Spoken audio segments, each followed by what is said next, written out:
Hello and welcome. I'm Mario Bernardi of the Grand Tour Europe, and this is the fourth episode of the Quarantine Talks dedicated to the rooms of Raphael in the Vatican.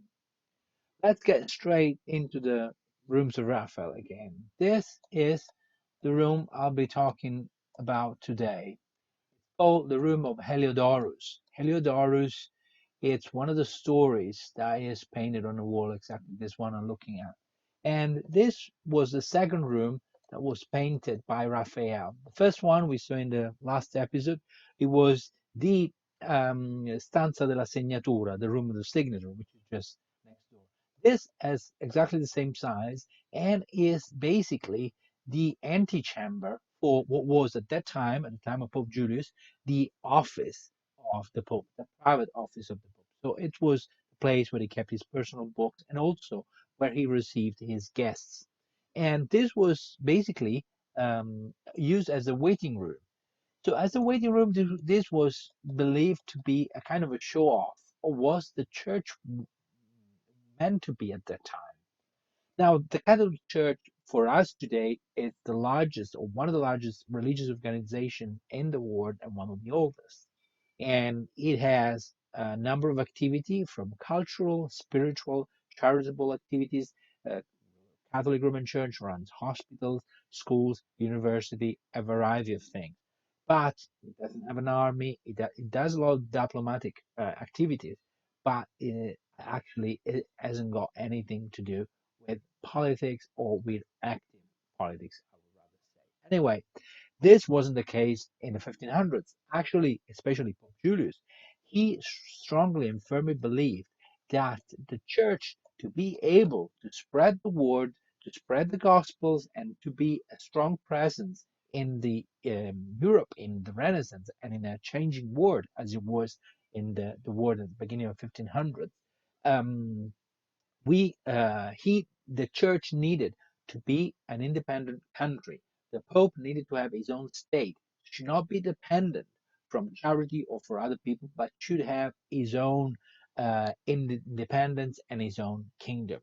So he fought, and literally he fought. It was a man that contemporaries said it was much more familiar with the sword rather than with the sprinkler, aspergillus, you would say in Latin, is the sprinkler. So meaning that he was more a man of war than he was a man of church. And this is probably true. Now, the first fresco, the one that gives the name um, to the room, is the story of Heliodorus. Heliodorus was working for the king of Syria a few hundred years BC, and this is a story that is told in the Bible in the book of the Maccabees, where the rabbi here was praying God. And let me see if I can have pull a high res picture of this one. Yeah, although the quality is not the same. So here we have the rabbi praying in front of a candle. The candle lit up symbolize the faith. And we have the menorah here. The Romans knew because it's portrayed also in the Arch of Titus by the Roman Forum. We'll see this in one of the upcoming um, upcoming series. And let me tell you a fun fact about this. Now, the menorah was really one of the key symbols of Judaism before the destruction of the temple, the second temple, which is now basically a wall in ruin. And that's a winning wall that you can find in Jerusalem. I've been asked several times during my tours if I could show that to my clients while visiting Rome, and unfortunately we can't.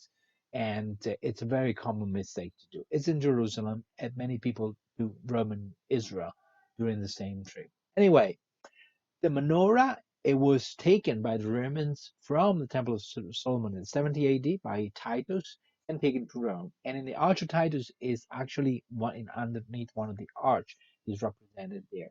And the menorah then disappeared during the Middle Ages. We don't really know what it was. Probably was melted and reused as precious metals would have been back then. But if you ask to a lot of people, they're really convinced that the menorah is in the Vatican. And we can find the image here. I think people got confused by, maybe a guided tour was didn't pay attention too much to what was actually what actually people were understanding. Because while you do actually a tour, one thing is what people what you tell and what you mean, and a complete different thing would be what people understand and get. That's really often because it's not your first language, or people are distracted, they're crowds, people are just looking at so many things and getting so much that at the end of all it all get kind of mixed up. Anyway, the only menorah that is in the Vatican is this one. People love conspiracy theories and secrets, and the Vatican really attracts hundreds of them. There are hundreds and hundreds of conspiracy and theories and things that people believe that the Vatican holds. This is because the Vatican has always been very secretive about their own inner stuff for a number of reasons. I will explain about the secrets of the Vatican in a different talk. In this case, believe me, they don't have such thing. If they would have an object, they will really show it to the public and charge you a ticket to see that. So that is pretty, the proof that they don't have that. Anyway, to the right, we have Heliodorus that was sent by the king of Syria to steal all the treasures from the Jews. And the rabbi is here praying, "Oh, God, give us back the monies. God, give us back the monies. God, give us back the monies." And God did.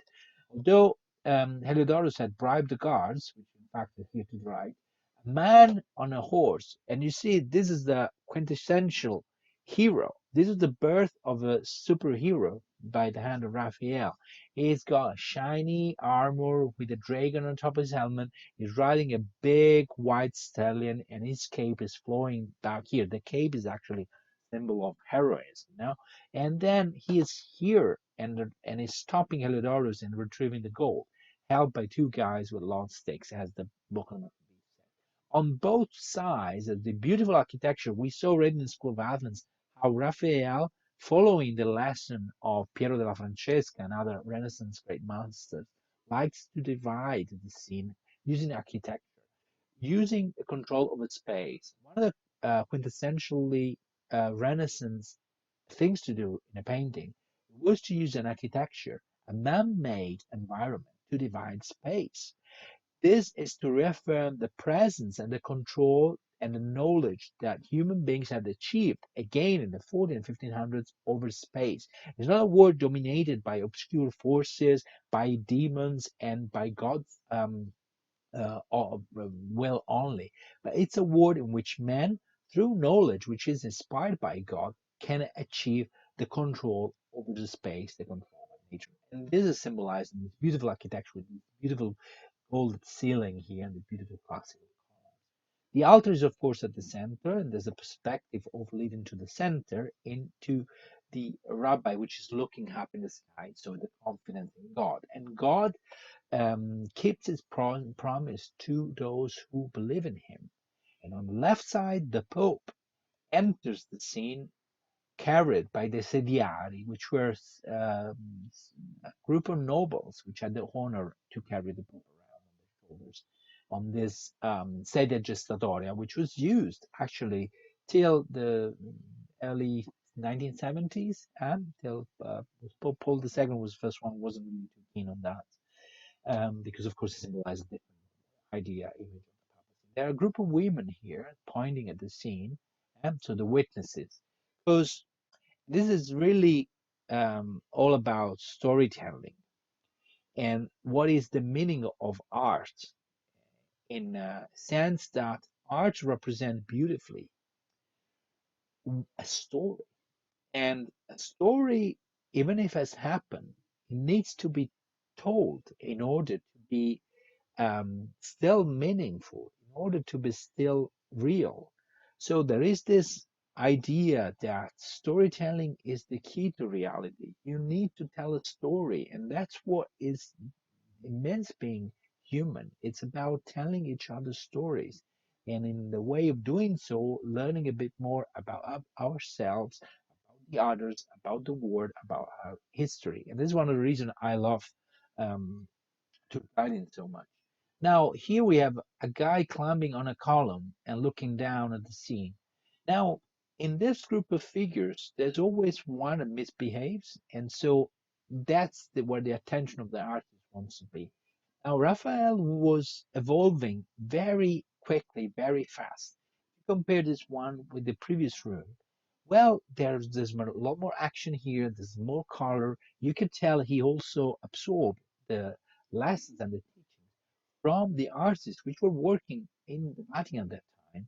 So Michelangelo, first of all, the muscly figures, the movements, and look at the torsion of this woman here on the left. This is, elements that he handpicked from spying and looking at what Michelangelo was doing. Michelangelo knew that and he was really not impressed with that. He actually once told that everything that is good in Raphael, he got it from him. Michelangelo was obsessed with Raphael being like stealing his styles and his artwork, which he did, but he did in a way the artists do. And this is another key element of artistry that is not about inventing, it's about making elements that probably belongs to others are already out there, but making them yours and reinterpreting and reusing them in a very new and fresh way and in an authentic way that we can see here. And then he learned colors. This range of colors that comes from Venice, from the Venetian artist Sebastiano Piombo, first of all, and also, which was also his rival in the same years in painting, and also Lorenzo Lotto, which made work in the room before. And then we have the portrait of the Pope. Let me pull out a better picture of this one because I want more detail of this scene here. We have the Pope Julius represented here, looking at the scene. He is a witness, he is a testimony. And also, in the same years, 1512, he was at war with France for the devolution of Bologna, and so he was trying to expand this state to secure a bigger land for the kingdom of the church, which had ups and downs because then the Bolognese rebelled against the papacy and melted the statue, bronze giant statue that Michelangelo had made of Pope Julius. And then we have three men here. We have the first one on the left is the portrait of Raphael, a self-portrait. We saw he portrayed himself already in the Stanza della Segnatura, and we can compare it with this portrait here. We can easily do that by pulling out the pictures like this. There you can see it with him. And then we have another guy. Let me get the detail first, which is here. And then I would like to get also the portrait. This is Marcantonio Raimondi, and then you could see that the Raimondi,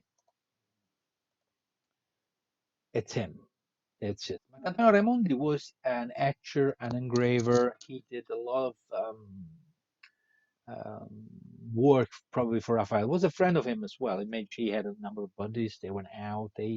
Raphael was very sociable man, as opposite to Michelangelo, which is a solitary man, gloomy, really all caught up in his own thing, in his own.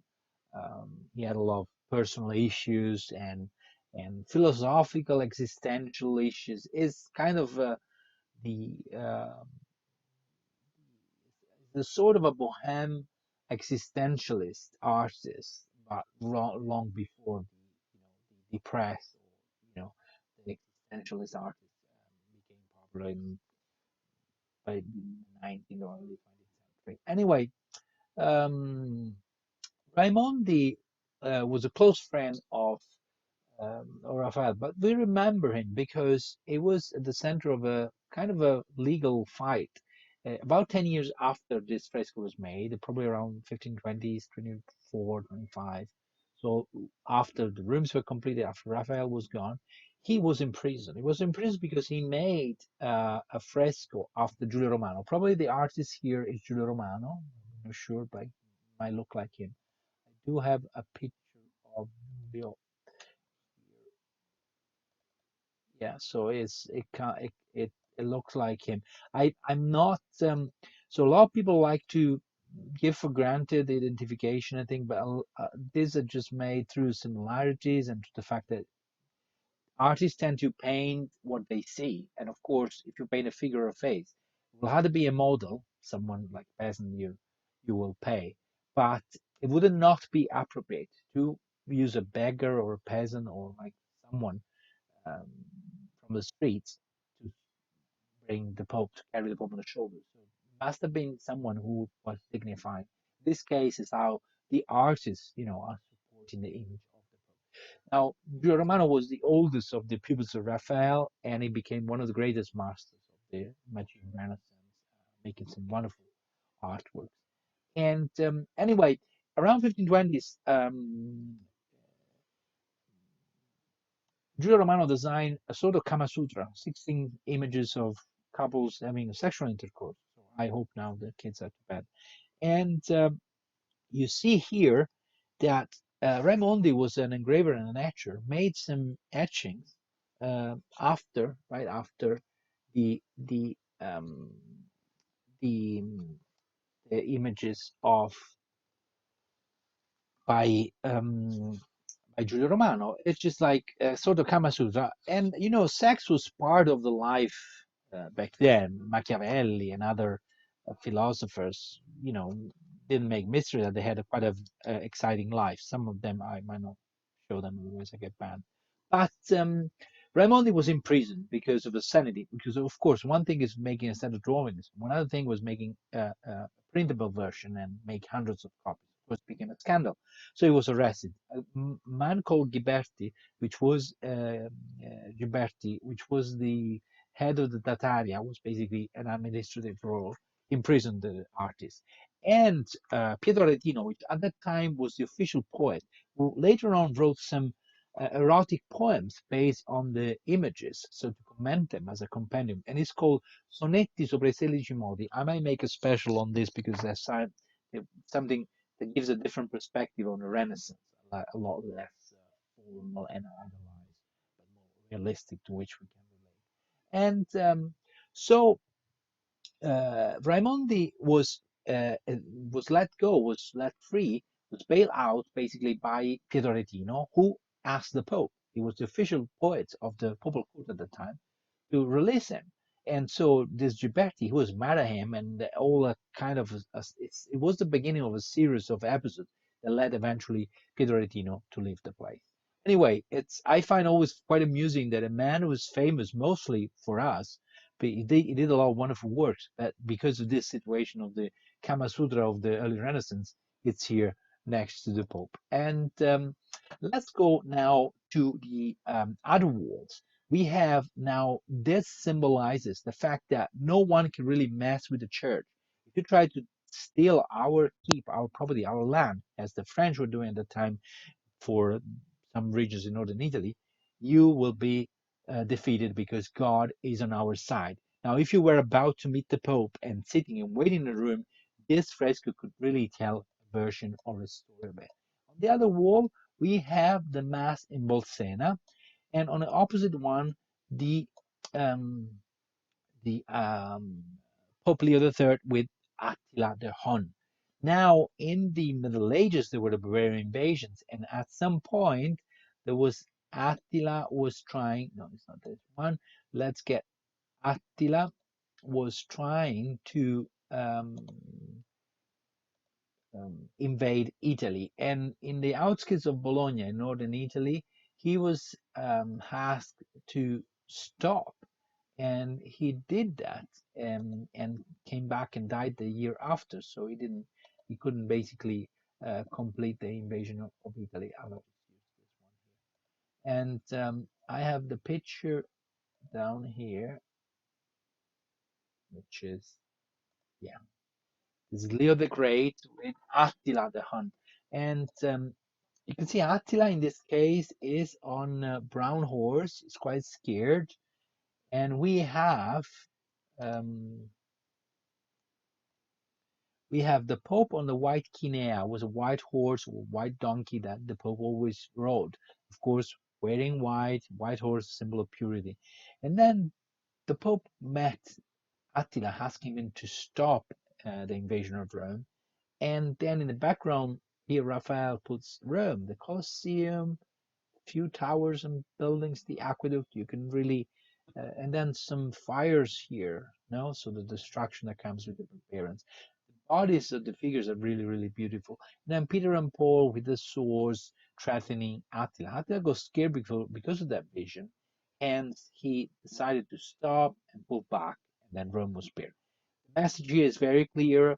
The Pope, now of faith, and God and the saints, Peter and Paul, which are patron saints of Rome, protect Rome from the invasion, from the barbarians, from the destructions. Remember that in the same years, um, King of France came down with the Charles of Valois came down to Italy, trying to conquer Italy. The French let him pass, and so the idea was you have to keep off our lands because God is on our side again.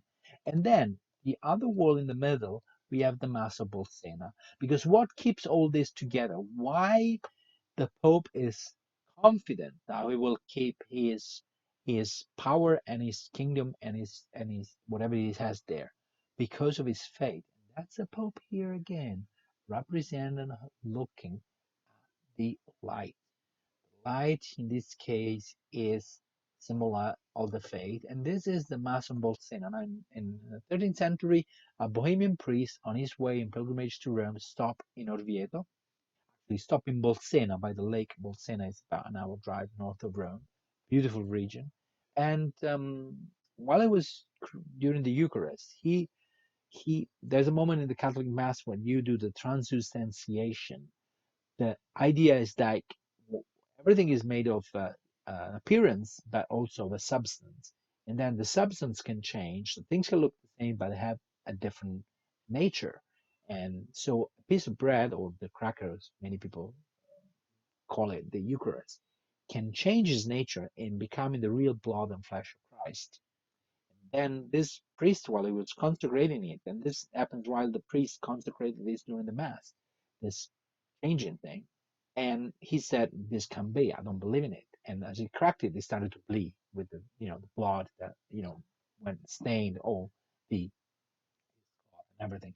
And this is called Corporale and is kept in a Duomo of Vivieto in the outskirts of about an hour north of Rome in Umbria. And it's a beautiful cathedral built in the 14th century. And it hosts a chapel where there's this beautiful frescoed shrine that keeps the Corporale and this Corpus Domini, which is a holiday designed right, created by the churches to represent the fact that the Catholics firmly believe in the fact that the sacrifice of Christ is real and every service during Mass is repeated. And then you have this beautiful architecture again, which spoke again about the architecture and the open windows here. So there's also this idea of open air, the sky, the blessings. And then we have groups of people. There are the cardinals here, which were part of the Papal Court at that time, which are looking at the scene. These are real contemporaries as well. And this number of paggi, which are the sediari again. That's the chair we saw in the other one, and these young nobles. See, the portraits of these guys are beautifully made, and they have this wonderful they're showing off these wonderful clothes. Now, I always personally thought, but this is just my idea, that around 1513, a man arrived in Rome and lived right in the Vatican, about 4 or 5, maybe 50 meters from this room, even less. Um, in what is part now of the Museo Pio Clementino, so part of the Vatican Museum. Leonardo da Vinci. And Leonardo was a very sophisticated man. He always dressed up very beautifully. All the contemporaries remind him about the fact that he's always full of perfume. He had some wonderful um, tailor-made suits, of course, in the Renaissance way, so ties and velvet and kind of big jackets and all that kind of stuff. And he also used to, have these beautiful outfits to show for. And I think that when, of course, Leonardo was considered a genius, a master already, during his lifetime. And of course, I think Raphael, which was in his early 30s by then, really must have looked at him and appreciated that. And a lot of people, really loved the way they could dress. On the other side, we have a group of women again with children, which is again an idea of the community, of the importance of the family. Amongst them, there's a woman, which is someone we really need to speak about. It's Felice della Rovere. Here we have a detail of her. It's a nice brown haired woman, and she was a very cultivated woman. She was born the same year as Raphael. We have another portrait here. And Della Rovere is the same surname of the Pope, Giuliano della Rovere, because she was indeed her daughter. So the Pope did have a child. Actually, he had more than one, and as many other popes had several children. And Felice was, of course, was not born in a marriage, but she was known as the daughter of the Pope, and she was very cultivated and she was very influential. She married very well into an Orsini family. This is a portrait by Sebastiano Piombo. It's a portrait of a woman that is not being recognized, but there is a story about her. There is this English art historian, Caroline Murphy. She wrote a few years ago "The Pope's Daughter," which is a story about Felicia della Rovere and also how she identified her in this fresco and also in this painting I just showed you by Sebastiano Piombo. This could be Vittoria Colonna, could be really any. She has the feature of any noble, cultivated, intellectual here, cultivated women in the Rome in the 1500s. There were many. It wasn't just her. There were a number of women which were quite highly educated back then, and also very powerful. Anyway, at that time, Rome was divided into, let's call them factions. The two main noble families were the Colonna and the Orsini family. Actually, the city was divided into parte Colonna and parte Orsini, so they actually gave the name to entire neighborhoods. And the influence was so deep. And so she, after the husband died, she actually ruled this kind of family influence. So she became one of the most powerful women in the beginning of the 1500s Rome. And she is portrayed here, of course, we're next to her father and so on. And then we have another wall.